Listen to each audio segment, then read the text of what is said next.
نحمده ونستعينه ونستغفره ونعوذ بالله من شرور أنفسنا ومن سيئات أعمالنا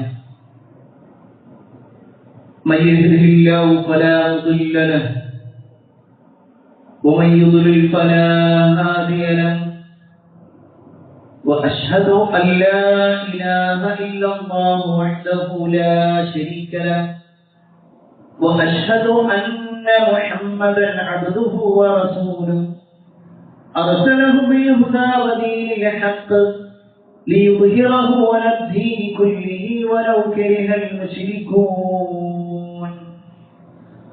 اللهم صل على محمد وعلى آل محمد كما صليت على إبراهيم وعلى آل إبراهيم إنك حميد مجيد اللهم بارك على محمد وعلى آل محمد كما باركت على إبراهيم وعلى آل إبراهيم إنك حميد مجيد يا أيها الذين آمنوا اتقوا الله حق تقاته ولا تموتن إلا وأنتم مسلمون أما بعد فإن خير الحديث كتاب الله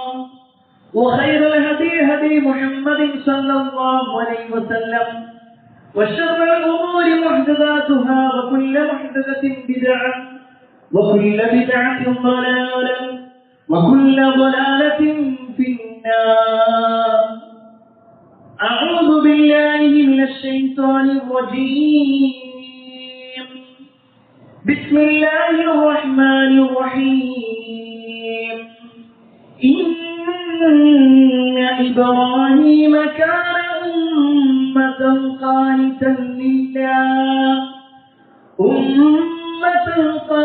لله حنيفا ولم يك من المشركين يا أيها الناس أوصيكم وإياي أولا بتقوى الله الله أكبر الله أكبر الله أكبر لا إله إلا الله والله أكبر الله أكبر ولله الحمد. ഏറെ സ്നേഹനീയരായ സത്യവിശ്വാസികളെ, സഹോദരന്മാരെ, സഹോദരിമാരെ, രക്ഷിതാക്കളെ, അള്ളാഹുവിന്റെ വിവരങ്ങളനുസരിച്ചുകൊണ്ടും പ്രവാചകൻ സല്ലല്ലാഹു അലൈഹി വസല്ലമയുടെ ജീവിതചര്യ പിൻപറ്റിക്കൊണ്ടും ജീവിക്കണമേ എന്ന് ആദ്യമായി എന്നോടും തുടർന്ന് നിങ്ങൾ ഓരോരുത്തരോടും ഉണർത്തുകയാണ്, വസിയ്യത്ത് ചെയ്യുകയാണ്. അള്ളാഹുവിന്റെ അപാരമായ അനുഗ്രഹത്താൽ ഏറെ സന്തോഷമുള്ള ഒരു ദിവസത്തിലും സമയത്തിലുമാണ് നമ്മളുള്ളത്.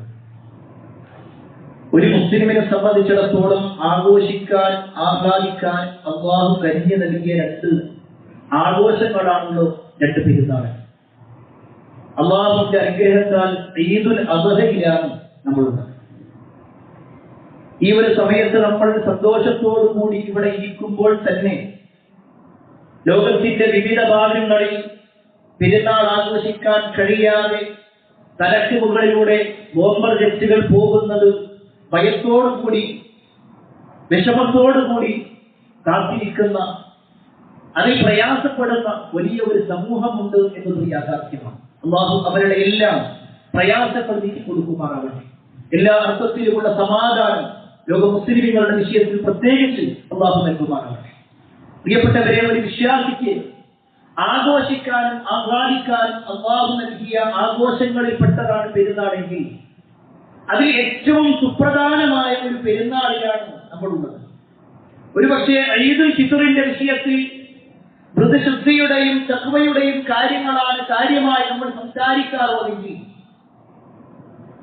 ഈദുൽ അദ്ഹയിലേക്ക് വരുന്ന സമയത്ത് ത്യാഗത്തിന്റെയും സമർപ്പണത്തിന്റെയും വാക്കുകളാണ് വരാറുള്ളത്. പെരുന്നാൾ ആശംസയുമായി ബന്ധപ്പെട്ടുകൊണ്ട് ഏതെല്ലാം പോസ്റ്ററുകൾ നമ്മൾ കാണുന്നുണ്ടോ അവിടെയെല്ലാം ത്യാഗത്തിനെ കുറിച്ച് പരാമർശിക്കപ്പെടുന്നുണ്ട്, അവിടെയെല്ലാം സമർപ്പണത്തിനെ കുറിച്ച് പരാമർശിക്കപ്പെടുന്നുണ്ട്. ആരുടെ ത്യാഗമാണ്, ആരുടെ സമർപ്പണമാണ്? ഈ ചോദ്യങ്ങൾക്ക് വ്യക്തമായ ഒരു ഉത്തരം ലോക മുസ്ലിമിനും ഏതെങ്കിലും ഒരു വ്യക്തിയുടേതല്ല, മറിച്ച് അല്ലാഹു തന്റെ ഖലീലായി തെരഞ്ഞെടുത്ത മഹാനായ ഇബ്രാഹിം നബി അലൈഹിസ്സലാം. കേവലം ഒരു വാചകത്തിൽ അവസാനിപ്പിക്കേണ്ടതല്ല ആ പേരിന്റെ മഹത്വം, മറിച്ച് അല്ലാഹുവിന്റെ ഖലീലെന്ന് അല്ലാഹു ഏറ്റെടുത്തിട്ടുള്ള, അല്ലാഹു സമ്മതിച്ചിട്ടുള്ള കാര്യം. അല്ലാഹു സുബ്ഹാനഹു വ തആല ഏതൊരു കൽപ്പന പറഞ്ഞിട്ടുണ്ടോ അത് പൂർണ്ണമായി ഇബ്രാഹിം നബി ഇബ്രാഹിം പൂർത്തിയാക്കിയിട്ടുണ്ട് എന്ന് അല്ലാഹു സമ്മതിച്ചിട്ടുള്ള പ്രവാചകൻ. എന്തിനേറെ നമ്മുടെ നേതാവായ അഷ്റഫുൽ ഖൽഖ് മുഹമ്മദ് മുസ്തഫ സല്ലല്ലാഹു അലൈഹി വസല്ലം പോലും ഞാൻ മില്ലത്ത് ഇബ്രാഹിമിലാണെന്ന് കേവലം മില്ലത്തിന്റെ വിഷയത്തിൽ മാത്രമല്ല എന്റെ രൂപവും സ്വഭാവവും എല്ലാം ഇബ്രാഹിം നബി അലൈഹിസ്സലാമിനോട് സാദൃശ്യമുള്ളതാണെന്ന് നമ്മുടെ നേതാവ് പോലും പറഞ്ഞിട്ടുള്ള ഇബ്രാഹിം നബി അലൈഹിസ്സലാം. നമ്മളെല്ലാം നമ്മുടെ നമസ്കാരത്തിന്റെ അവസാനത്തിൽ ആ ഇബ്രാഹിം നബി അലൈഹിസ്സലാമിന്റെ പേര് പരാമർശിക്കപ്പെട്ടുകൊണ്ട് ലോകത്തുള്ള മുഴുവൻ മുസ്ലിങ്ങളും ആ പ്രവാചകനെ ഓർമ്മിച്ചിട്ടുണ്ടെങ്കിൽ പ്രിയപ്പെട്ടവരെ, എന്താണ് ആ പ്രവാചകന്റെ സ്ഥാനം? ആരാണ് ആ പ്രവാചകൻ? ആ പ്രവാചകന്റെ ത്യാഗത്തിന്റെ സ്മരണ എന്താണെന്ന് ഓരോ മുസ്ലിമും നിർബന്ധമായി അറിയേണ്ട ഒരു സമയം കൂടിയാണ് ഈദുൽ അദ്ഹ എന്നുള്ളത്. ഒരുപാട് വിശദീകരണങ്ങൾ വിശുദ്ധ ഖുർആനിലും ഹദീസുകളിലും ഇബ്രാഹിം നബി അലൈഹിസ്സലാമുമായി ബന്ധപ്പെട്ടുകൊണ്ടുണ്ട്. എന്നാൽ വിശുദ്ധ ഖുർആനിൽ പരാമർശിച്ച ഒരൊറ്റ വാചകം മാത്രം, അതിൽ തന്നെയുള്ള ഒരൊറ്റ പദം മാത്രം നിങ്ങളുടെ ശ്രദ്ധയിൽപ്പെടുത്തുവാനാണ് ഈ ഖുത്ബയിലൂടെ ഞാൻ ഉദ്ദേശിക്കുന്നത്. വിശുദ്ധ ഖുർആനിലെ 16-ാം അധ്യായം 120-ാമത്തെ ആയത്തിലൂടെ അല്ലാഹു ഇബ്രാഹിം നബി അലൈഹിസ്സലാമിനെ പരിചയപ്പെടുത്തുകയാണ്. ഇന്ന ഇബ്രാഹീമ കാന ഉമ്മത്തൻ ഖാനിതൻ ലില്ലാഹി ഹനീഫ വലം യകുൻ മിനൽ മുശ്രികീൻ. തീർച്ചയായും ഇബ്രാഹിം ഉമ്മത്താണ്. ആ ഒരു പ്രയോഗത്തിലുണ്ട് എല്ലാം. അല്ലാഹുവിനെല്ലാം കീഴ്പ്പെട്ട് ജീവിക്കുന്ന ഹനീഫൻ, നേർവഴിയിൽ സഞ്ചരിക്കുന്ന ഉമ്മത്തായ ഇബ്രാഹിം നബി അലൈഹിസ്സലാം. എന്നിട്ട് അല്ലാഹു പറയാണ് വലം യകുൻ മിനൽ മുശ്രികീൻ, അദ്ദേഹം ഒരിക്കലും മുശ്രിക്കുകളിൽപ്പെട്ടവരായിരുന്നില്ല എന്ന് പറയുമ്പോൾ ഉമ്മത്ത് എന്ന ആ ഒരൊറ്റ വാചകം, പൊതുവെ നമ്മൾ അതിനർത്ഥം സമുദായമെന്നും സമൂഹമെന്നും ജനതയെന്നും ഒക്കെ പറയാറുണ്ട്. എന്നാൽ ഇബ്രാഹിം നബി അലൈഹിസ്സലാമിന്റെ വിഷയത്തിൽ അദ്ദേഹം കേവലം ഒരു വ്യക്തിയായിട്ട് കൂടി അല്ലാഹു പ്രയോഗിച്ച പ്രയോഗം ഉമ്മത്ത് എന്നാണെങ്കിൽ തഫ്സീറുകളിൽ ഇബ്രാഹിം നബി അലൈഹിസ്സലാമക്ക് ഉമ്മത്ത് എന്ന പേരിന് 4 വ്യാഖ്യാനങ്ങൾ നമുക്ക് കാണാൻ സാധിക്കും. 4 വ്യാഖ്യാനങ്ങൾ. അതിൽ ഒന്നാമത്തത് നേരത്തെ സൂചിപ്പിച്ചതുപോലെ ഒരു സമുദായമാണ്. കേവലം ഒരു സമുദായമല്ല, എല്ലാ സമുദായങ്ങളുടെയും നേതാവ്, എല്ലാ പ്രവാചകന്മാരുടെയും നേതാവ്. കാരണം ലോകത്ത് മനുഷ്യരെ നമ്മൾ എണ്ണുകയാണെങ്കിൽ, മതങ്ങൾ നമ്മൾ എണ്ണുകയാണെങ്കിൽ അതിൽ 3 പ്രധാനപ്പെട്ട സെമിറ്റിക് മതങ്ങളാണ്, പൗരാണിക മതങ്ങളാണ്. ജൂതമതവും ക്രൈസ്തവ മതവും ഇസ്ലാം മതവും.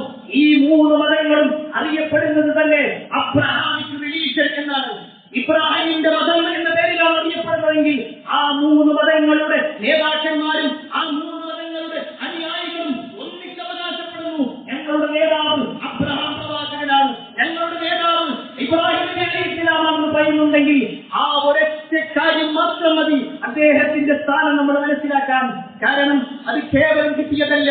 ഇബ്രാഹിം നബി അലൈഹിസ്സലാമിന്റെ മകൻ ഇസ്ഹാഖ് നബി അലൈഹിസ്സലാമിന്റെ സന്താന പരമ്പരയിലാണ് ജൂതന്മാരുടെയും അതിൽ ഏറ്റവും അവസാനത്തിൽ ഈസാ നബി അലൈഹിസ്സലാമിന്റെ വരവ് അഥവാ ക്രൈസ്തവരായ ആളുകളുടെയും തുടക്കമെങ്കിൽ ഇബ്രാഹിം നബി അലൈഹിസ്സലാമിന്റെ മൂത്ത മകനായ ഇസ്മായിൽ നബി അലൈഹിസ്സലാമിന്റെ സന്താന പരമ്പരയിലാണ് മുഹമ്മദ് മുസ്തഫ സല്ലല്ലാഹു അലൈഹി വസല്ലമയുടെ ജനനം എന്നുള്ളത് കൂടി നമ്മൾ മനസ്സിലാക്കണം. ഇവിടെ എല്ലാ മതങ്ങളും ഞങ്ങളുടെ നേതാവ് എന്ന് വ്യക്തമായി ഇബ്രാഹിം നബി അലൈഹിസ്സലാമിനെ കുറിച്ച് പറയുമ്പോൾ ആ വാചകങ്ങളെല്ലാം വെച്ചുകൊണ്ട് അല്ലാഹു സുബ്ഹാനഹു വ തആല ഇതിന് കൊടുക്കുന്ന ഒരു മറുപടിയുണ്ട്. മാ കാന ഇബ്രാഹീമു യഹൂദിയൻ വലാ നസ്റാനിയ വലാകിൻ കാന ഹനീഫൻ മുസ്ലിമാ വമാ കാന മിനൽ മുശ്രികീൻ. അല്ലാഹു വ്യക്തമായി കൊണ്ട് പറയുകയാണ് മാ കാന ഇബ്രാഹീമു യഹൂദിയൻ വലാ നസ്റാനിയ. ഇബ്രാഹിം നബി അലൈഹിസ്സലാം യഹൂദിയല്ല, അദ്ദേഹം ക്രൈസ്തവനല്ല. വലാകിൻ കാന അദ്ദേഹം മുസ്ലിമായിരുന്നു. അദ്ദേഹം ഒരിക്കലും ശിർക്ക് ചെയ്തിട്ടില്ല. ശിർക്കിന്റെ വംശം പോലും അദ്ദേഹത്തിനില്ല എന്ന് അല്ലാഹു പ്രഖ്യാപിക്കുമ്പോൾ ഇത് സ്വാഭാവികമായിട്ടും കേൾക്കുന്ന ഇതര മതസ്ഥരായ ആളുകൾ പറയും, അത് ഇസ്ലാം അങ്ങനെ തന്നെയല്ലേ പറയുക. എന്നാൽ ഞങ്ങളുടെ വാദപ്രകാരം ഇബ്രാഹിം ഞങ്ങളുടെ ആളാണെന്ന് ജൂതരും ക്രൈസ്തവരും വാദിക്കാം. പക്ഷേ യാഥാർത്ഥ്യമല്ല. കാരണം ഇബ്രാഹിം നബി അലൈഹിസ്സലാം അല്ലാഹുവല്ലാത്ത ഒരാളിലേക്കും തന്റെ കൈകൾ ഉയർത്തിയിട്ടില്ല. ഇബ്രാഹിം നബി അലൈഹിസ്സലാം കെട്ടിവർത്തപ്പെട്ട ഒരു ജാതിയുടെ മുന്നിലും പോയിട്ടില്ല. ഇബ്രാഹിം നബി അലൈഹിസ്സലാം ഏതെങ്കിലും ഒരു ബിംബത്തെ വെച്ചുകൊണ്ട് ഇതാണ് എന്റെ സത്താവെന്ന് പറഞ്ഞിട്ടില്ല. ഇബ്രാഹിം നബി അലൈഹിസ്സലാം അല്ലാഹുവിന് മക്കളുണ്ടെന്ന് വാദിച്ചിട്ടില്ല. ഇബ്രാഹിം നബി അലൈഹിസ്സലാം അല്ലാഹുവിനെ ഏകനായി കൊണ്ടു നടന്നു എന്ന് മാത്രമല്ല, തന്റെ ജീവിതത്തിൽ മുഴുവൻ അല്ലാഹുവല്ലാത്ത മറ്റൊന്നിനെയും ആരാധിക്കാത്ത, അല്ലാഹുവല്ലാത്ത ഒരാളോടും സഹായം തേടാത്ത, അല്ലാഹുവല്ലാത്ത ഒരാളിലും പ്രതീക്ഷ അർപ്പിക്കാത്ത ഇബ്രാഹിം നബി അലൈഹിസ്സലാം. പ്രിയപ്പെട്ടവരെ, ഈ വാചകത്തിൽ അല്ലാഹു സുബ്ഹാനഹു വ തആല ഇബ്രാഹിം മുസ്ലിമാണെന്ന് പറഞ്ഞിട്ടുണ്ടെങ്കിൽ ഞാനും അവകാശപ്പെടുന്നുണ്ട്, നമ്മളും അവകാശപ്പെടുന്നുണ്ട് നമ്മൾ മുസ്ലിമാണെന്ന് പറയാൻ കഴിയുമോ? നമ്മുടെ ജീവിതത്തിൽ, എന്റെ ജീവിതത്തിന്റെ ഏതൊരു ഘട്ടത്തിലും എന്ത് പ്രയാസത്തിലുള്ള സമയത്തും അല്ലാഹുവേ എന്നല്ലാതെ മറ്റൊരു പേര് എന്റെ നാവിൽ വന്നിട്ടില്ല, എന്റെ കൽവിൽ അല്ലാഹുവല്ലാത്ത ഒരു പ്രതീക്ഷ വന്നിട്ടില്ല എന്ന് പറയാൻ കഴിയുമോ ഒരു മുസ്ലിമിന്? ഇന്ന് ലോകത്ത് ഒട്ടേറെ മുസ്ലിമുകളുണ്ട്, പീഡിപ്പിക്കപ്പെട്ടുകൊണ്ടിരിക്കുന്നു എന്നത് യാഥാർത്ഥ്യമാണെങ്കിൽ എന്താ അതിന്റെ കാരണം? ഏതെങ്കിലും ഭരണാധികാരികളുടെ ഭരണത്തിനെ കുറിച്ചോ അവരുടെ ആശയത്തെ കുറിച്ചോ നമുക്ക് പറയാം, വിമർശിക്കാം. എന്നാൽ അതിനപ്പുറത്തേക്ക് ഒരു മുസ്ലിം എന്ന നിലയ്ക്ക് അല്ലാഹുവിന് കീഴടങ്ങുന്ന ഞാനൊരു മുസ്ലിമാണ്, അനവിധ മുസ്ലിം എന്ന് പറയാൻ, അത് ആർജവത്തോടു കൂടി പറയാൻ ഒരു മുസ്ലിമിന് കഴിയുമോ? കേവലം പേരിലല്ല, ഏതെങ്കിലും രാഷ്ട്രീയ പാർട്ടിയുടെ പേരിലല്ല, മറിച്ച് ഒരു മുസ്ലിം എന്ന നിലയ്ക്ക് ഏതൊരു ഘട്ടത്തിലും അല്ലാഹുവല്ലാത്ത ഒരാളിലേക്കും എന്റെ കൈകൾ ഉയർത്തപ്പെടുകയില്ല, അല്ലാഹുവല്ലാത്ത ഒരാളിലേക്കും ഞാൻ പ്രതീക്ഷ അർപ്പിക്കുകയില്ല. ഇസ്ലാമിന് വിരുദ്ധമായ ഒരു ആചാരങ്ങളോ അനുഷ്ഠാനങ്ങളോ അത് എന്ത് തന്നെയാണെങ്കിലും, ഒരു നിലവിളക്ക് കൊടുക്കുന്ന വ്യക്തിയാണെങ്കിൽ പോലും ഒരു മുസ്ലിം ആ കൃത്യമായ വിശ്വാസങ്ങൾ ഉണ്ടാകുന്നവന്, കൃത്യമായ ആചാരങ്ങൾ ഉണ്ടാകുന്നവന്, കൃത്യമായ അനുഷ്ഠാനങ്ങൾ ഉണ്ടാകുന്നവന്, അതിനപ്പുറത്തേക്ക് ആളുകൾക്കനുസരിച്ചുകൊണ്ട്, സൊസൈറ്റിക്കനുസരിച്ചുകൊണ്ട്, ഭൂരിപക്ഷത്തിനനുസരിച്ചുകൊണ്ട്, മറ്റുള്ളവരുടെ താല്പര്യങ്ങൾക്കനുസരിച്ചുകൊണ്ട് മാറുന്നവരല്ല മുസ്ലിം എന്നുള്ളതാണ് ഇബ്രാഹിം നബി അലൈഹിസ്സലാം നമുക്ക് ജീവിതത്തിലൂടെ കാണിച്ചു തന്നിട്ടുള്ളത്. ഒരു സമൂഹം മുഴുവനെതിരായി, ഒരു സമൂഹത്തിൽ സ്വന്തം വാപ്പയായ ആളുകൾ പറഞ്ഞു ഇബ്രാഹിം നബി അലൈഹിസ്സലാമിനോട്, ഇബ്രാഹിം നിന്റെ ആശയവും പ്രബോധനവുമെല്ലാം അവസാനിപ്പിക്കണം, അല്ലെങ്കിൽ അവന്റെ കല്ലെറിഞ്ഞോടിക്കും, ഇവിടെ നിന്ന് ആട്ടിപ്പുറത്താക്കും. ഇബ്രാഹിം നബി അലൈഹിസ്സലാമിനോട് വാപ്പ മാത്രമല്ല പറഞ്ഞിട്ടുള്ളത്, ആ സമൂഹം ഒന്നടങ്കം, ആ നാട്ടിലെ ഭരണാധികാരികളടക്കം, ആ നാട്ടിലെ ഭരണാധികാരികളും അയാളുടെ സിംഹത്തിനടക്കം എല്ലാവരും ഇബ്രാഹിം നബി അലൈഹിസ്സലാമിനെതിരായി. എതിരായി എന്ന് മാത്രമല്ല, ഇബ്രാഹിം നബി അലൈഹിസ്സലാമിനെ ഇല്ലാതാക്കാൻ വേണ്ടി ഒരു വലിയ തീക്കുണ്ടാരം ഉണ്ടാക്കി. ആ തീക്കുണ്ടാരം ഒരു ദിവസം കൊണ്ടുണ്ടാക്കിയതല്ല, ദിവസങ്ങളോളം കത്തിച്ച് അതിന്റെ ഏറ്റവും ചൂടുള്ള ഒരു സമയത്തിലേക്ക് അത് എത്തപ്പെടുന്ന ഒരു രംഗമുണ്ടായി. ചരിത്ര രംഗങ്ങളിൽ കാണുവാൻ സാധിക്കും. ആ നാട്ടിലുണ്ടായിരുന്ന സ്ത്രീകൾ അവരുടെ ഗർഭം സുഖമായി നടത്താൻ വേണ്ടി നേർച്ച വെക്കാറുണ്ടായിരുന്നു. ഇബ്രാഹിം നബി അലൈഹിസ്സലാമിനെ കൊല്ലാനുള്ള തീക്കുണ്ടാരത്തിലേക്ക് എന്റെ വല ഇത്ര വലുത് ഞാൻ കൊടുക്കാമെന്ന് അത്രത്തോളം ആ നാട്ടിലെ സ്ത്രീകൾ പോലും ഇബ്രാഹിം നബി അലൈഹിസ്സലാമിന് എതിരായി, ഒരു സമൂഹം മുഴുവനെതിരായി വലിയ ഒരു തീക്കുണ്ടാരമുണ്ടാക്കി. ആ തീക്കുണ്ടാരത്തിലേക്ക് ഇബ്രാഹിം നബി അലൈഹിസ്സലാമിനെ വലിച്ചെറിയുമ്പോ ഞാൻ എന്റെ വിശ്വാസം മാറ്റാം, എനിക്ക് അധികാരം തന്നാൽ മതി, എന്റെ ആവശ്യം ഞാൻ തിരിച്ചാം, നിങ്ങൾ എന്നെ കൂടെ കൂട്ടിയാൽ മതി എന്നല്ല ഇബ്രാഹിം നബി അലൈഹിസ്സലാം പറഞ്ഞത്.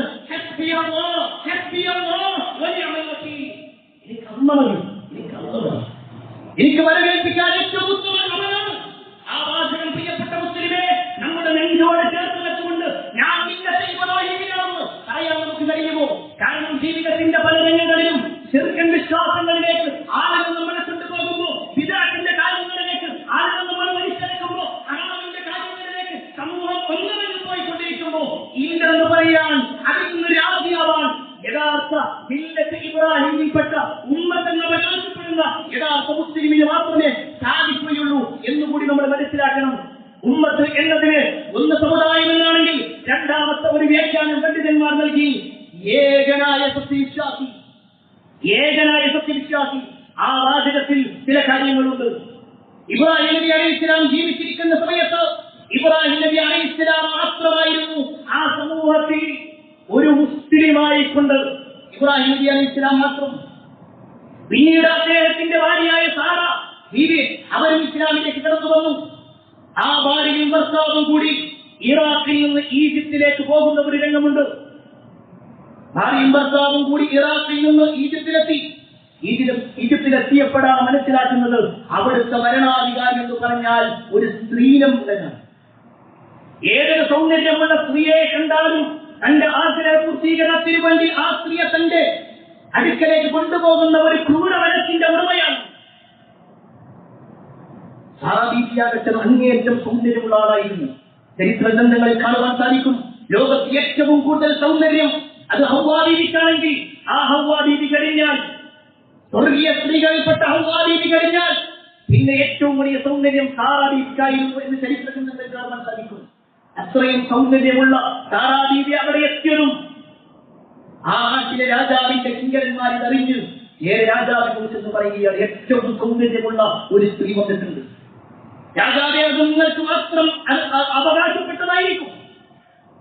ആ രാജാവ് പറയുന്നുണ്ട് അവരെ കൂട്ടുവരാൻ.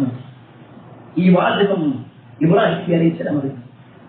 ഒരു നാട്ടിലെത്തി സന്തോഷത്തോടുകൂടി സമാധാനത്തോടുകൂടി ജീവിക്കാൻ വേണ്ടി തീരുമാനിച്ച ആ നാട്ടിലേക്ക് എത്തിയപ്പോൾ സ്വന്തം ഭാര്യയെ തന്നെ നഷ്ടപ്പെടുന്ന ഒരവസ്ഥയിലേക്ക് ഇബ്രാഹിം നബി അലൈഹിസ്സലാം എത്തപ്പെട്ടു. ഇബ്രാഹിം നബി അലൈഹിസ്സലാം സാറാ ബീവിയെ കൈപിടിച്ചുകൊണ്ട് പറഞ്ഞു.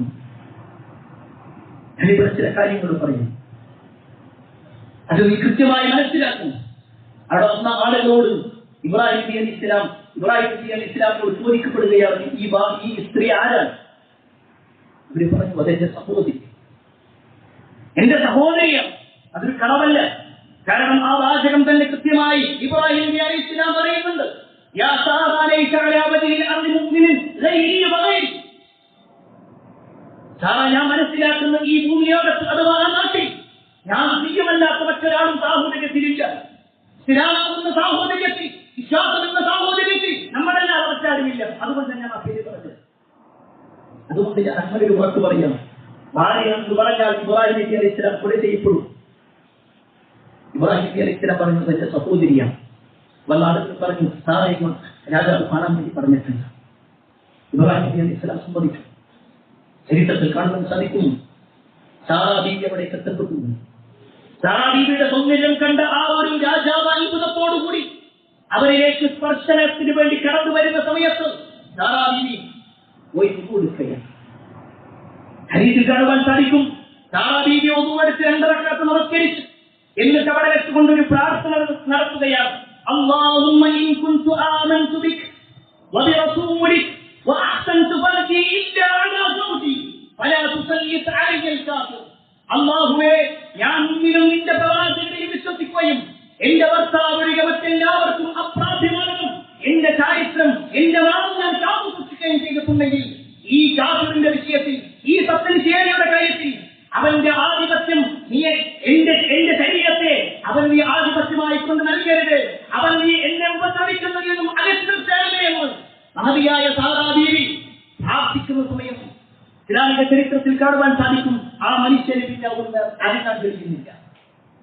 അയാൾ ബോധം കിട്ടുപോണു. ചില റിപ്പോർട്ടുകളിൽ കാണുവാൻ സാധിക്കുന്നു അയാൾക്ക് മനസ്സിലായി സാറാ ബീവിക്ക് എന്തോ പ്രത്യേകതയില്ല. അയാൾ ബോധം വന്ന് കഴിഞ്ഞു. അയാൾ തിരിച്ചു പറയുന്നുണ്ട് എന്നെ രക്ഷപ്പെടുത്തണം. സാറാ ബീവി അയാൾക്ക് വേണ്ടി പ്രാർത്ഥിച്ചു. അയാളുടെ പ്രശ്നങ്ങളൊക്കെ മാറി. വീണ്ടും അയാൾ സാറാ ബീവിയെ സ്പർശിക്കാനായി കിടന്നു വന്നു. അപ്പോഴും സാറാ ബീവി പ്രാർത്ഥിക്കുകയാണ്. അയാൾക്ക് വീണ്ടും മോഹാലസ്യം സംഭവിക്കുന്നു. അയാൾ കൊണ്ടുപോകും. അയാൾ അനങ്ങാൻ കഴിയാത്തവസ്ഥ, ശരീരം അനക്കാൻ കഴിയാത്തവസ്ഥ. ഇത് 3 തവണ ആവർത്തിക്കപ്പെട്ടപ്പോ പിന്നീട് അയാൾ അവിടെ നിന്ന് തിരിഞ്ഞുപോയി സാറാ ബീവിയെ കൊണ്ടുവന്ന കിങ്കരന്മാരോട് പറയുന്നുണ്ട്, നിങ്ങളെ കൊണ്ടുവന്നത് ഒരു മരിച്ച സ്ത്രീയല്ല, അതൊരു ജിന്നോ മറ്റോ ആണെന്നാണ് ഞാൻ മനസ്സിലാക്കുന്നത്. അവിടെ നിന്ന് തിരിച്ചു വരുന്ന സമയത്ത് സാറാ ബീവിക്ക് സമ്മാനമായിക്കൊണ്ട് ആ രാജാവ് നൽകിയതായിരുന്നു ഹാജറ റളിയല്ലാഹു അൻഹയെ. പ്രിയപ്പെട്ടവരെ, ഈ ഒരു ചരിത്രത്തിൽ വിശ്വാസി മനസ്സിലാക്കേണ്ടതായ ഒരുപാട് ഗുണപാഠങ്ങളുണ്ട്. എന്തുകൊണ്ട് സാറാ ബീവി രക്ഷപ്പെട്ടു? എന്തായിരുന്നു അവരുടെ രക്ഷപ്പെടലിന്റെ കാരണമായിട്ട് പണ്ഡിതന്മാരെന്നോ? ഒന്നാമത്തെ കാര്യം, ജീവിതത്തിന്റെ ഏതൊരു ഘട്ടത്തിലും എത്ര വലിയ പ്രയാസം സഹിക്കുമ്പോഴും അല്ലാഹുവിലേക്കുള്ള അടുപ്പമായി കൊണ്ടുള്ള അല്ലാഹുവിനോടുള്ള മുനാഫിഖായ നമസ്കാരം ഒഴിവാക്കാതിരിക്കുക എന്നത്. മഹദി ആ സമയത്ത് നമസ്കരിക്കുകയാണ്. നമസ്കരിച്ചുകൊണ്ട് റബ്ബിനോട് പ്രാർത്ഥിക്കുകയാണ്. പണ്ഡിതന്മാർ വിശദീകരിക്കുകയാണ്, അങ്ങനെ ഒരാൾ പ്രാർത്ഥിച്ചാൽ ആ പ്രാർത്ഥനയ്ക്ക് ഉത്തരവുണ്ട്.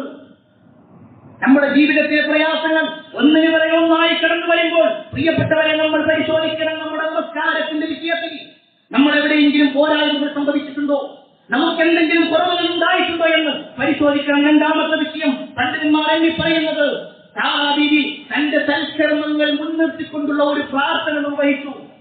അവർ വിശ്വാസിയാണെന്ന കാര്യം പ്രഖ്യാപിച്ചു. അല്ലാഹുവിനെ വിശ്വസിച്ചിട്ടുണ്ട്, അല്ലാഹുവിന്റെ പ്രവാചകനായ ഇബ്രാഹിം നബി അലൈഹി ഇസ്ലാമിൽ വിശ്വസിച്ചിട്ടുണ്ട് എന്ന് മാത്രമല്ല, എന്റെ ശരീരം എന്റെ ഭർത്താവല്ലാത്ത മറ്റൊരാളിലേക്ക് ഞാൻ സമർപ്പിച്ചിട്ടില്ല എന്ന വലിയ ഒരു കാര്യം സാറാ ബീവി അവിടുന്ന് പ്രഖ്യാപിച്ചിട്ടുണ്ടെങ്കിൽ, പ്രിയപ്പെട്ട സഹോദരിമാരെ, നമുക്ക് പറയാൻ കഴിയുമോ, നമ്മുടെ ശരീരം, നമ്മുടെ ഇച്ഛകൾ, നമ്മുടെ താല്പര്യങ്ങൾ അത് എന്റെ ഭർത്താവിന് മാത്രമുള്ളതാണ്, എന്റെ ഭർത്താവിന്റെ തൃപ്തിക്ക് വേണ്ടി മാത്രമുള്ളതാണ്? സാറാ ബീവി പറഞ്ഞതുപോലെ അങ്ങനെ ഒരു പ്രഖ്യാപനം നടത്താൻ നമുക്ക് സാധിക്കുമോ എന്ന് ഓരോരുത്തരും പരിശോധിക്കണം. ഏതെങ്കിലും പറയട്ടെ, പലപ്പോഴും ഇസ്ലാമികമായിട്ടുള്ള ഒരു കാര്യത്തിന് വേണ്ടി ഇറങ്ങുമ്പോൾ പോലും ഇസ്ലാമികമായിട്ടുള്ള വേഷങ്ങൾ ഒഴിവാക്കുന്ന അവസ്ഥയിലേക്ക് ഇന്നത്തെ സമൂഹം എത്തിയിട്ടുണ്ട്. ആരെയും വിമർശിക്കാൻ വേണ്ടി പറയുന്നതല്ല. നമ്മളൊരു പെരുന്നാൾ നമസ്കാരത്തിൽ വരുന്ന സമയത്ത് പോലും ഏത് വേഷമാണ് ധരിക്കേണ്ടത്? ഒരു മുസ്ലിമിനെ സംബന്ധിച്ചിടത്തോളം അവൻ നമസ്കരിക്കുമ്പോൾ വേറൊരു വേഷവും, പുറത്തേക്ക് ഇറങ്ങുമ്പോൾ ജനങ്ങളിലേക്ക് ഇറങ്ങുന്ന സമയത്ത് വേറൊരു വേഷവുമല്ല ഇസ്ലാം പഠിപ്പിച്ചിട്ടുള്ളത്. സഹോദരിമാരെ ശ്രദ്ധിക്കാൻ വേണ്ടി ഒരൊറ്റ ചരിത്രം ഓർമ്മപ്പെടുത്തട്ടെ. മഹദിയായ ഫാത്തിമ റളിയല്ലാഹു അൻഹയുടെ ജീവിതത്തിലുള്ള അവരുടെ സുന്ദരമായ ഒരു വാചകം നമ്മൾ ഓരോരുത്തരും മനസ്സിലാക്കണം. ഫാത്തിമ റളിയല്ലാഹു അൻഹ സ്വർഗ്ഗ സ്ത്രീകളിൽ നേതാവാണെങ്കിൽ ആ നേതൃത്വത്തിലേക്ക് വെറുതെ കയറിപ്പോയതല്ല അവർ. അവരുടെ ജീവിതം ഒന്ന് മനസ്സിലാക്കിക്കോ. മഹദിയായ ഫാത്തിമ റളിയല്ലാഹു അൻഹയും അസ്മാ ബിൻത് ഉമൈസും തമ്മിലുള്ള ഒരു ചർച്ച ഇസ്ലാമിക ചരിത്രത്തിലുണ്ട്. അസ്മാ ബിൻത് ഉമൈസ് അവർ പല രാജ്യങ്ങളിലേക്കും പ്രത്യേകിച്ച് അബ്സീനിയയിൽ പോയാണ്. ഈ അബ്സീനിയയിൽ പോയി അവിടെയുള്ള പല കാര്യങ്ങളും കണ്ടതുകൊണ്ട് തന്നെ ഒരു ദിവസം അസ്മാ ബിൻത് ഉമൈസും ഫാത്തിമ റളിയല്ലാഹു അൻഹയും കൂടി ഇങ്ങനെ സംസാരിക്കുമ്പോൾ അസ്മാ ബിൻത് ഉമൈസ് പറയാണ്, ഞാൻ അബ്സീനിയയിൽ ചെന്ന സമയത്ത് അവിടുത്തെ സ്ത്രീകൾ മരണപ്പെട്ടു കഴിഞ്ഞാൽ അവരുടെ മയ്യത്തെടുക്കുന്ന സമയത്ത് ആ മയ്യത്ത് കട്ടിലിന്റെ മുകളിലായിക്കൊണ്ട് ഒരു ഈത്തപ്പനയോടെ ഇങ്ങനെ മറച്ചു വെക്കാറുണ്ട്. ഫാത്തിമ റളിയല്ലാഹു അൻഹ ചോദിച്ചു, എന്താണ് അതിന്റെ കാരണം, എന്തുകൊണ്ടാണ് അങ്ങനെ ചെയ്യുന്നത്? ആ സമയത്ത് അസ്മാ ബിൻത് ഉമൈസ് പറയാണ്, ഒരു സ്ത്രീയെ സംബന്ധിച്ചിടത്തോളം അവളെ കുളിപ്പിച്ച് വസ്ത്രം മാറ്റി അവളുടെ മയ്യത്ത് കട്ടിലേക്ക് അവളെ കയറ്റിക്കഴിഞ്ഞ് അവളെ ഉയർത്തിങ്ങനെ കൊണ്ടുപോകുമ്പോ സ്വാഭാവികമായിട്ടും പിന്നിലുള്ള ആളുകൾ അവരിങ്ങനെ നോക്കുന്ന സമയത്ത് അവരുടെ ശരീരത്തിന്റെ പല ഭാഗങ്ങളും ഉയർന്നതായിട്ട് കാണാം, അവരുടെ ശരീരത്തിന്റെ പല ഭാഗങ്ങളും കാണാം. അതുകൊണ്ട് മറ്റൊരാളും തന്റെ ശരീരം കാണരുത് എന്ന ഉദ്ദേശത്തിൽ അവരെടുക്കുന്ന ഒരു തീരുമാനമാണത്. ആ മയ്യത്ത് കട്ടിലിന്റെ മുകളിലായിട്ട് കവർ ചെയ്യുന്നവർ.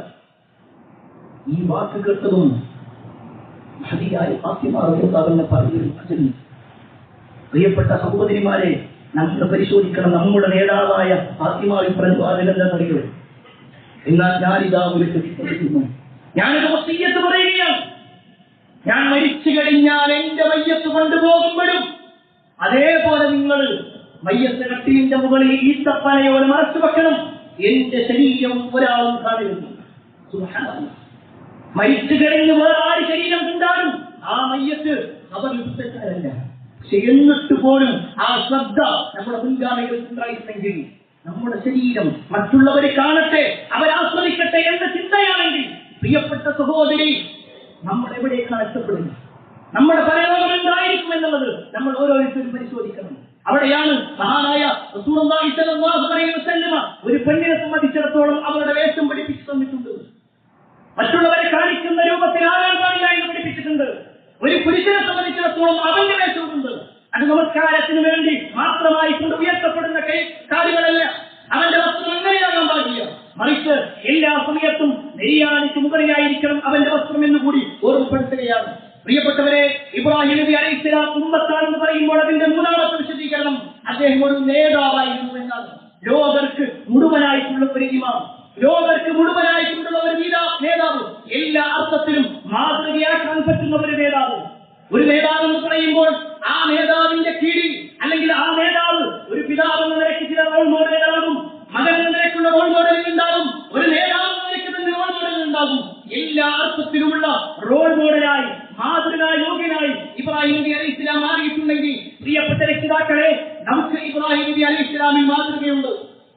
നബി അലൈഹി ഇസ്ലാം തന്റെ മകനോട് പറയുന്ന ഒരൊറ്റ വാചകം മതി, ഈ ഇരിക്കുന്ന മുഴുവൻ രക്ഷിതാക്കളും തങ്ങളുടെ മക്കളോടുള്ള സംസാരത്തിന്റെ വിഷയത്തിൽ ശ്രദ്ധ കൊടുക്കാൻ.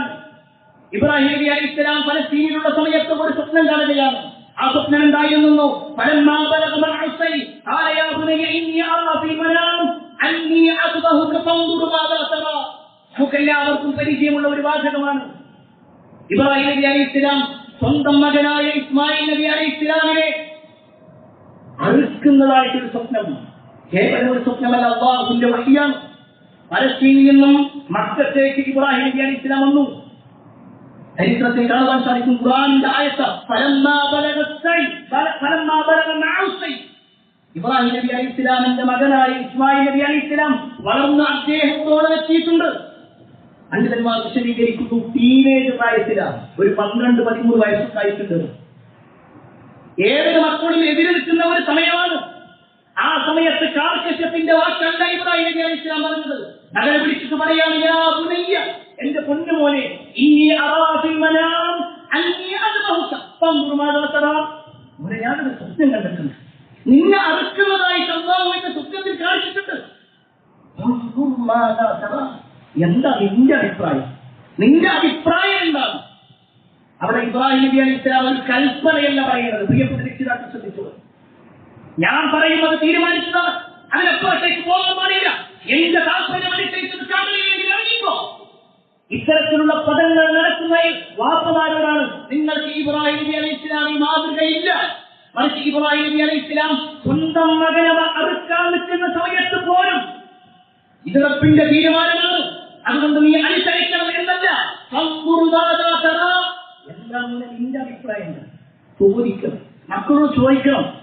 അവരുടെ കോഴ്സ് ചോദിക്കുന്ന സമയത്ത് അവരുടെ പഠനവുമായി ബന്ധപ്പെട്ടുകൊണ്ട്, അവരുടെ വസ്ത്രവുമായി ബന്ധപ്പെട്ടുകൊണ്ട്, അവരുടെ ആഗ്രഹങ്ങളുമായി ബന്ധപ്പെട്ടുകൊണ്ട് മനസ്സറിഞ്ഞുകൊണ്ട് അടുത്തിരിച്ചുകൊണ്ട് ചോദിക്കുന്ന രക്ഷിതാവിലാണ് ഇബ്രാഹിം നബി അലൈഹി ഇസ്ലാം മാതൃകയാകുന്നത്. ആ സമയത്ത് മകൻ പറയുന്നത് പകുതിക്കുരിയുണ്ട്. പ്രിയപ്പെട്ട മക്കൾ മനസ്സിലാക്കി, ഇബ്രാഹിം നബി അലൈഹി ഇസ്ലാമിന്റെ മകനായ ഇസ്മായിൽ നബി അലൈഹി ഇസ്ലാം പറയുന്ന മറുപടി, യാ അബതി ഇഫ്അൽ മാ തുഅ്മർ. എന്റെ പൊന്നുവാപ്പ, അല്ലാഹു എന്താണോ നിങ്ങളോട് കൽപ്പിച്ചിട്ടുള്ളത് അത് നിങ്ങൾ അതുപോലെ തന്നെ പ്രവർത്തിച്ചോ. അങ്ങനത്തെ ഒരു മകൻ നമ്മൾ പറയും, ഞാൻ അനുസരിക്കുന്ന ഒരു മകനെ കിട്ടണം. പ്രിയപ്പെട്ടവരെ, നമ്മൾ പറയുന്ന മക്കൾ നമുക്ക് ലഭിക്കണമെങ്കിൽ, നമ്മൾ പറഞ്ഞാൽ അനുസരിക്കുന്ന മക്കൾ നമുക്ക് ലഭിക്കണമെങ്കിൽ, അല്ല പറഞ്ഞാൽ അനുസരിക്കുന്ന മകനായി, അല്ല പറഞ്ഞാൽ അനുസരിക്കുന്ന വാപ്പയായി, അല്ല പറഞ്ഞാൽ അനുസരിക്കുന്ന നേതാവായി, അല്ല പറഞ്ഞാൽ അനുസരിക്കുന്ന പ്രബോധകനായി, അല്ല പറഞ്ഞാൽ അനുസരിക്കുന്ന യഥാർത്ഥ അടിമയായി നമ്മൾ മാറുന്നുണ്ട്. ആ വാപ്പ റോൾ മോഡലായിരുന്നു. ആ വാപ്പാന്റെ വാക്കിൽ ഒരിക്കലും കളങ്കണ്ടാവില്ല എന്നുള്ളത് മകനറിയാം. അതുകൊണ്ടാ പറഞ്ഞ്, വാപ്പ എന്നെ നിങ്ങൾ അടുത്തോടി കുഴപ്പമില്ല. പ്രിയപ്പെട്ട മക്കളെ, വാപ്പയെ അനുസരിക്കാനുള്ളത്, ഉമ്മനനുസരിക്കാനുള്ളത്, അവരുടെ പ്രാർത്ഥന കിട്ടാനുള്ളത് വളരെ പ്രധാനപ്പെട്ട ഒരു കാര്യം. ഈ ചരിത്രം ഓർമ്മപ്പെടുത്തുമ്പോൾ തന്നെ ഇസ്മായിൽ നബി അലൈഹി ഇസ്ലാമിന്റെ കുറച്ചുകൂടി മുമ്പുള്ള ചരിത്രം നമുക്ക് മനസ്സിലാക്കുന്നു. ഇബ്രാഹിം നബി അലൈഹി ഇസ്ലാം ഹാജറ ബീവിയെയും ഇസ്മായിൽ നബി അലൈഹി ഇസ്ലാമിനെയും അവിടെ നിർത്തിയതിനു ശേഷം ഹാജറ ബീവി വെള്ളം കിട്ടാതെ പ്രയാസപ്പെടുന്ന ഒരു രംഗം നമുക്കെല്ലാം ചരിത്രത്തിൽ വായിച്ചിട്ടുണ്ടാകും. ആ ഒരു സമയത്ത് മഹതിയായ ഹാജറ ബീവിന്റെ പ്രാർത്ഥനയാണ് ഇന്നും ലോക മുസ്ലിമീങ്ങൾ മക്കത്തേക്ക് ഹജ്ജിനോ ഉംറക്കോ പോയി കഴിഞ്ഞാൽ തിരിച്ചു വരുമ്പോൾ കൊണ്ടുവരുന്ന ഒരു കേനുണ്ട്, സംസമിന്റെ ഒരു കേന്. സംസമാകുന്ന വെള്ളം ഏറെ പരിശുദ്ധമായിട്ടുണ്ട്. ലോക മുസ്ലിമീങ്ങൾ കാണുന്ന ആ ഒരു വെള്ളം ഒരു ഉമ്മയുടെ പ്രാർത്ഥനയാണ്. പണ്ഡിതന്മാർ അതുകൊണ്ട് തന്നെ എഴുതുന്നുണ്ട്, ഒരു ഉമ്മയുടെ പ്രാർത്ഥന ഒരു മകൻ ലഭിച്ചു കഴിഞ്ഞാൽ ഒരു പക്ഷേ ആ മകന് മാത്രമല്ല ഒരു സമൂഹത്തിന് മുഴുവൻ ഉപകാരം ഉണ്ടാകും. എന്നാൽ ഒരു ഉമ്മയും വാപ്പയും മകനെതിരെ പ്രാർത്ഥിച്ചാലും നബി സല്ലല്ലാഹു അലൈഹി വസല്ലം പറയുകയാണ്, 3 പ്രാർത്ഥനകൾ അല്ലാഹു ഒരിക്കലും തള്ളിക്കളയുകയില്ല, തീർച്ചയായും അല്ലാഹു അത് സ്വീകരിക്കുമെന്ന് പറഞ്ഞത്. ഒന്ന് ദഅവത്തുൽ വാലിദ്, ഒരു രക്ഷിതാവ് തന്റെ മകന് വേണ്ടി പ്രാർത്ഥിച്ചാൽ ആ പ്രാർത്ഥന സ്വീകരിക്കും. ഒരു മകനെ എതിരെ പ്രാർത്ഥിച്ചാൽ അതൊന്നും പ്രവർത്തിക്കില്ല. മകനെ വേണ്ടി പ്രാർത്ഥിച്ചാലും മകനെതിരെ പ്രാർത്ഥിച്ചാലും. പ്രിയപ്പെട്ട മക്കളോട് ചോദിക്കട്ടെ, ഇന്ന് രാവിലെ സൂര്യ നമസ്കരിച്ചതിന് ശേഷം നമ്മുടെ ഉമ്മ മുസല്ലയിൽ ഇരുന്നു കൊണ്ട് നമുക്ക് വേണ്ടി പ്രാർത്ഥിച്ചിട്ടില്ല. കഴിഞ്ഞ ദിവസം നമ്മുടെ വാപ്പ നമസ്കാരം കഴിഞ്ഞിങ്ങനെ ഇരിക്കുമ്പോ നമ്മളെ ഓർത്തുകൊണ്ട് നമുക്ക് വേണ്ടി പ്രാർത്ഥിച്ചിട്ടുണ്ടാകുമോ? അതല്ല, നമ്മളെ കൊണ്ടുള്ള പ്രയാസം അനുഭവിച്ച് കണ്ണീരോടുകൂടി എന്നെ തിരിച്ചു പിടിക്കാത്തത് എന്ന് നമുക്കെതിരെ പ്രാർത്ഥിക്കുന്ന അവസ്ഥയാണുള്ളത്. ഒരു പക്ഷേ ഈ ഒരു മുസല്ലയിലേക്ക് വരുന്ന സമയത്ത് പോലും ഉമ്മയോടും ഉപ്പയോടും ദേഷ്യപ്പെട്ട ആളുകളുണ്ടാകും. പ്രിയപ്പെട്ട സഹോദരങ്ങളെ, ഉമ്മയുടെയും ഉപ്പയുടെയും തൃപ്തിയില്ലാതെ നമുക്കൊരിക്കലും സ്വർഗ്ഗം നേടാൻ കഴിയില്ല. ഇരുന്നാലും നമ്മളിങ്ങനെ ആഘോഷിക്കുന്നുണ്ട്, അല്ലാഹു അക്ബർ അല്ലാഹു അക്ബർ എന്ന് പറയുന്നുണ്ട്. ഒരു നന്മ പോലും അല്ലാഹുവിലേക്ക് ഉയർത്തപ്പെടില്ല നമ്മുടെ ഉമ്മയുടെയും ഉപ്പയുടെയും തൃപ്തിയിൽ. മാതാപിതാക്കളുടെ തൃപ്തിയിലാണ് അല്ലാഹുവിന്റെ തൃപ്തിയുള്ളത്. നമ്മുടെ ഉമ്മയും ബാപ്പയും നമുക്ക് തൃപ്തിയിൽ, നമ്മളോട് തൃപ്തിയിലാണ് എന്ന് നമ്മൾ പരിശോധിക്കണം. അതോടൊപ്പം ഇബ്രാഹിം നബി അലൈഹിസ്സലാം ഒരു ഭർത്താവ് എന്ന നമുക്ക് റോൾ മോഡലാണ്.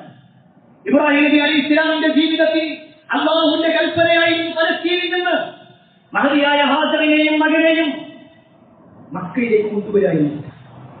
മക്കയിൽ അവിടെ എത്തി ഭാര്യന്റെ കയ്യിലും ചെറിയ കുഞ്ഞായിട്ടുള്ള ഇസ്മായിൽ നബി അലൈഹിസ്സലാമിനെ കൊടുത്തു. ഹടാകുള്ളത് കുറച്ച്, അവരുടെ കയ്യിലുള്ളത് കുറച്ച് വെള്ളവും കുറച്ച് ഇഷ്ടപ്പെടവും മാറ്റി. ഒന്നും പറയാതെ തിരിച്ചു വരുമ്പോ മഹതിയായ ഹാജറ ചോദിക്കുന്ന ചോദ്യമുണ്ട്, യാ ഇബ്രാഹിം അയ്ന തദ്ഹബ്? ഇബ്രാഹിം നിങ്ങൾ എങ്ങോട്ടാ പോകുന്നത്? വതത്റുഖുനാ ബിഹാദൽ വാലിദി ലൈസ ഫീഹി ഇൻസു വലാ ശൈ. ഒരു മനുഷ്യരോ മറ്റൊന്നുമില്ലാത്ത ഈ ഒരു നാട്ടിൽ ഞങ്ങളോട് നിർത്തിയിട്ട് നിങ്ങളെന്താ പോകുന്നത്? ഒന്നും കണ്ടില്ല.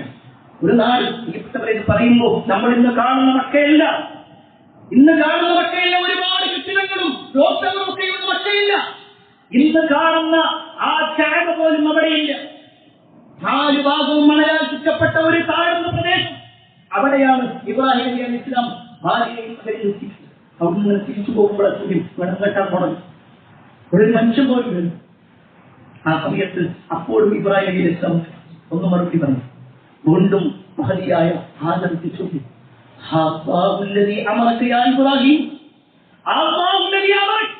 അല്ലാഹുവിന്റെ കൽപ്പനയാണോ എന്നെയും മകനെയും ഇവിടെ നിർത്തിയിട്ട് നിങ്ങൾ തിരിച്ചു പോകുന്നത്? ഇബ്രാഹിം നബി അലൈഹിസ്സലാം പതിഞ്ഞ സ്വരത്തിൽ പറഞ്ഞു, അല്ലാഹു പറഞ്ഞു. ആ സമയത്ത് മഹതിയായ ഹാജർ പറയുന്നൊരു മറുപടി ഉണ്ട്, ഇതെന്താ എന്നാൽ ഞങ്ങൾക്ക് പ്രയാസം കേട്ടോ, ഒരു ബുദ്ധിമുട്ടില്ല. അള്ളാഹ് ഞങ്ങളെ പ്രയാസപ്പെടുത്തില്ല. കാരണം അള്ളാഹിന്റെ സഹായം ഉണ്ടാകും. പ്രിയപ്പെട്ടവരെ, അത് പറയാം. പ്രിയപ്പെട്ട സഹോദരിമാരെ, അങ്ങനെ വാക്ക് പറയാം നമുക്ക് കഴിയാം. അള്ളാഹിന്റെ അടുത്ത് നമ്മുടെ ദീനിന്റെ കാര്യത്തിൽ അറിയില്ല. ഞാൻ ഒരിക്കലും തന്നെ ആ ദീനിൽ ചിന്തമായി കാര്യം ചെയ്യൂല. അള്ളാഹും സഹായിച്ചിട്ടുണ്ടാവുന്നു. എന്റെ കുട്ടിന്റെ കല്യാണം ആർക്കും മുടക്കാൻ നോക്കിയാലും അള്ളാഹിന്റെ സഹായം നടക്കും. കല്യാണം കഴിഞ്ഞ വർഷങ്ങളായി മക്കളില്ലേ, അള്ളാഹിന്റെ സഹായമോ നടക്കും. എല്ലാ ആ ഒരു വാചകം പ്രിയപ്പെട്ടവരെ അള്ളാഹുലേക്ക് ഏൽപ്പിക്കാൻ കഴിയുന്നു. നമ്മുടെ കുടുംബത്തെ ഉറപ്പിലേക്ക് ഏൽപ്പിക്കാൻ കഴിയുന്നില്ല എന്നതിന്റെ കാരണം എന്താണെന്നറിയാം, നമുക്ക് തന്നെ അള്ളാഹു വിശ്വാസമില്ല. ആരെ രക്ഷപ്പെടുത്താൻ മതി? ആരെ രക്ഷപ്പെടുത്താം? നമ്മൾ ചോദിച്ചുറപ്പിക്കും. ആത്മാർത്ഥമായിട്ടുള്ള പ്രാർത്ഥനകൾ ഉണ്ടായിരുന്നു എന്ന് ഞാൻ നിങ്ങൾ പരിശോധിക്കണം. 4ാമത്തെ വിഷയം പണ്ഡിതന്മാർ എന്തിലെയാണ് ഉമ്മത്ത് എന്ന് പറഞ്ഞാൽ എല്ലാ സൽഗുണങ്ങളുടെയും സംഗമമായിരുന്നു. ഒരു മനുഷ്യന്റെ ജീവിതത്തിൽ എന്തെല്ലാം നന്മകളുണ്ടോ ആ നന്മകളുടെ എല്ലാം പൂർത്തീകരണമാണ് മഹാനായ ഇബ്രാഹിം നബി അലൈഹിസ്സലാം. ക്ഷമയെന്ന നിലക്കാണെങ്കിൽ അല്ലാഹു കൽപ്പിച്ചു, ആ കൽപ്പന പൂർണ്ണമായി ശിരസാ വഹിച്ചു. അല്ലാഹു ഏത് വിഷയം പറഞ്ഞാലും ശരി, ഞാനിതാ കേട്ടിരിക്കുന്നു, ഞാനിതാ അനുസരിച്ചിരിക്കുന്നു.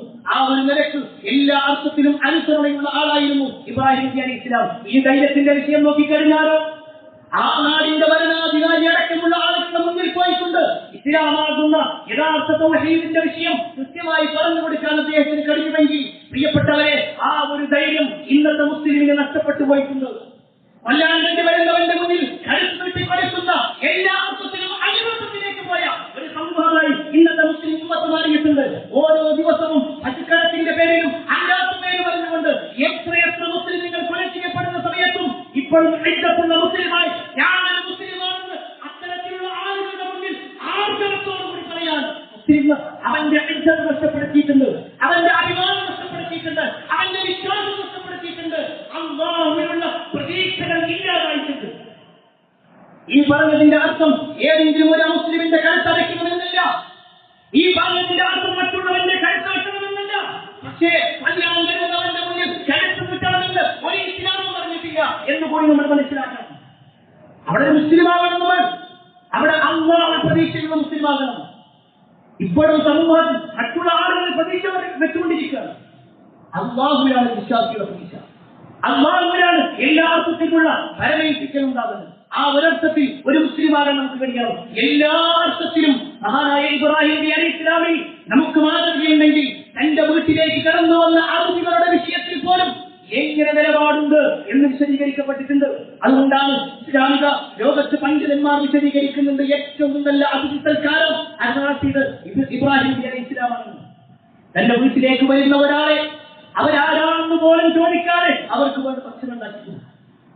ഈ വാദം വിശദീകരിച്ചുകൊണ്ട് പണ്ഡിതന്മാർ പറയാണ്, അറിയാത്ത ആളുകൾക്ക് ഇത്രത്തോളം പരിഗണന ഇബ്രാഹിം നബി അലൈഹിസ്സലാമിന്റെ വിഷയത്തിലുണ്ടെങ്കിൽ, പ്രിയപ്പെട്ടവരെ, നമ്മുടെ കുടുംബത്തിന്റെ വിഷയത്തിൽ, നമ്മുടെ പരിചയക്കാരുടെ വിഷയത്തിൽ, നമ്മുടെ ആദർശ ബന്ധങ്ങളുടെ വിഷയത്തിൽ, നമ്മുടെ അയൽവാസികളുടെ വിഷയത്തിൽ ഏതർത്ഥത്തിലാണ് നമ്മളുള്ളത് എന്ന് നമ്മൾ പരിശോധിക്കണം.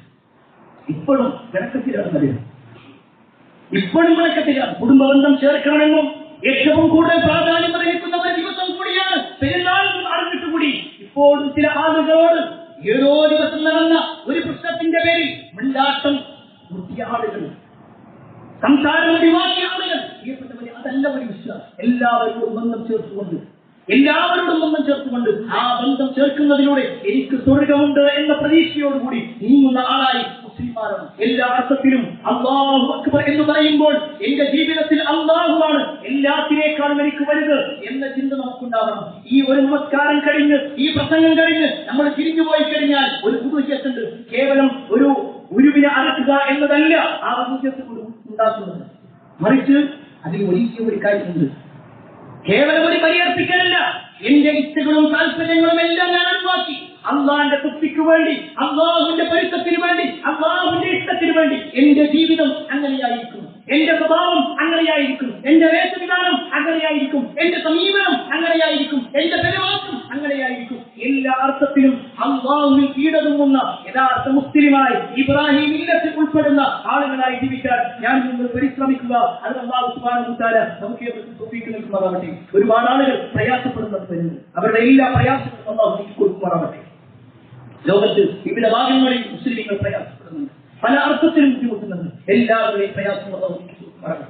ലോകർക്ക് മുഴുവൻ സമാധാനം വളരട്ടെ. ഒരുപാട് ആൾക്ക് പ്രാർത്ഥന നൽകിയിട്ടുണ്ട്. എല്ലാവരുടെയും പ്രാർത്ഥന സ്വീകരിക്കുമാറാവട്ടെ. അല്ലാഹുമ്മ ഗ്ഫിർ മുഅ്മിനീന വൽ മുഅ്മിനാത്ത് വൽ മുസ്ലിമീന വൽ മുസ്ലിമാത്ത് അൽ അഹ്യാഇ മിൻഹും വൽ അംവാത്ത് ഇന്നക മുജീബു ദഅവാതി യാ ഖാദിൽ ഹജ്ജാത്ത്. اللهم اجرنا من النار، اللهم اجرنا من النار، اللهم اجرنا من النار. ربنا آتنا في الدنيا حسنة وفي الآخرة حسنة وقنا عذاب النار. آمين آمين برحمتك يا أرحم الراحمين والحمد لله رب العالمين. الله أكبر الله أكبر لا إله إلا الله. الله أكبر الله أكبر ولله الله أكبر لا إله إلا الله. Peace Radio, tuned to reality.